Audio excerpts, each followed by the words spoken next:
আসসালামু আলাইকুম বন্ধুরা, কেমন আছো তোমরা? আজকে আমি তোমাদের সঙ্গে শেয়ার করব একদম রেস্টুরেন্ট স্টাইলে বানানো মজাদার ও স্বাস্থ্যকর চাইনিজ ভেজিটেবল। ছোট বড় সবাই মূলত চাইনিজ ভেজিটেবলটা পছন্দ করে। এই চাইনিজ ভেজিটেবল বানানোর জন্য প্যানে প্রথমেই দিয়ে দিচ্ছি তেল। তেল গরম হলে তাতে মুরগির মাংস দিয়ে হালকা করে ভেজে নেব। তারপরে তাতে দিয়ে দিব লবণ, আদা, রসুন ও পেঁয়াজ। হালকা করে ভেজে এবার আমি সবজিগুলো দিয়ে দিব।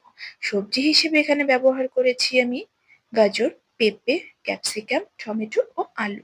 হ্যাঁ, আলু, ঠিকই শুনেছ। চাইনিজ ভেজিটেবলে আলু। অবাক লাগছে। তবে আমার বাচ্চা আলু খেতে খুব ভালোবাসে। তার জন্যই আমি এই আলুটি দিয়েছি। দেখা যাবে সবজির আর কিছু না খেলেও আলুগুলি সে ঠিকই খেয়ে নিচ্ছে। তবে সব সবজি একসাথে দেব না। ফার্স্টেই দিয়ে দেব গাজর ও পেঁপে। গাজর পেঁপেটা হালকা একটু ভেজে নেব। ভাজা হয়ে গেলে তাতে আমি আলু ব্যবহার করব। সবগুলি সবজি একসাথে দিলে দেখা যেত কিছু ভেঙে যেত, কিছু আস্ত থাকতো। তাই আমি আলাদা আলাদা করে দিয়েছি। এবার তাতে দিয়ে দেব একটু পানি। পানি দিয়ে ক্যাপসিকাম গুলো দিয়ে দেব, দিয়ে ঢাকা দিয়ে দেব। পানি যখন ফুটে উঠবে তখন তার সাথে অ্যাড করে দেব কাঁচামরিচ। কাঁচামরিচ দিয়ে একটু ভালো করে নেড়ে চেড়ে দিয়ে দিব কর্নফ্লাওয়ার। তবে কর্নফ্লাওয়ারটা পানিতে গুলে তারপরে দিতে হবে, না হলে দলা পেকে যাবে। কর্নফ্লাওয়ারটা দেওয়ার পরে নেড়ে চেড়ে ঢাকনা দিয়ে আরো কিছুক্ষণ রেখে দিব।